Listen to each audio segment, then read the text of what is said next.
So matapos talunin ng Warriors ang Boston Celtics noon sa 2022 NBA Finals, nakita nga natin noon ang pambabastos at pagtatrash talk ng mga Boston Celtics fans at mga players ng Warriors.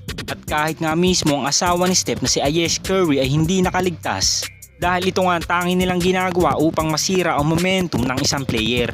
Ganun pa man sa mga below the belt na pantatrash talks ng mga fans kay Steph at Draymond Green, tila ba naging motibasyon nga nila ito sa kanilang series.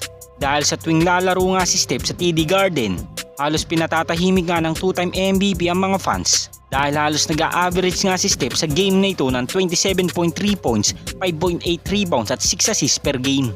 At ngayong kasalukuyan matapos makabalik ng Boston Celtics sa NBA Finals laban naman sa Dallas Mavericks, kinagulat nga ng mga Warriors fans na may isang fan nga ng Boston Celtics ang naging agaw pansin sa lahat nang maglagay nga ito ng karatula sa kanyang t-shirt na minumura niya ang former Defensive Player of the Year na si Draymond Green. At dahil nga dito ay halos pinagtatawanan nito ng ibang mga fans dahil hindi nga daw makamove ng Boston Celtics sa naging pagkatalo nila sa Golden State Warriors sa NBA Finals. At patunay nga lang natatay talaga ng Boston Celtics ang 2-time MVP na si Stephen Curry.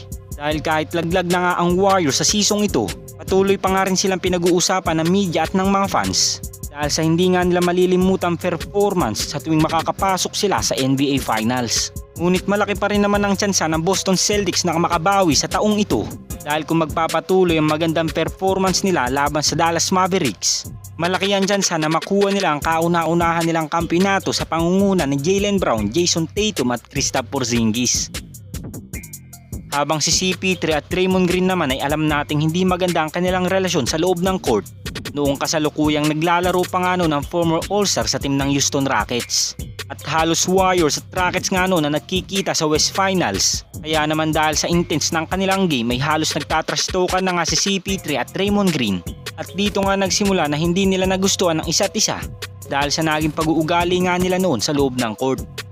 At ngayong magkasama na nga sila sa team ng Golden State Warriors bilang mag-teammates, nabanggit nga ni CP3 sa isang podcast. Nabanggit nga niya na isa nga daw si Draymond Green sa pinaka-favorite teammate nga daw niya sa buong players ng Warriors.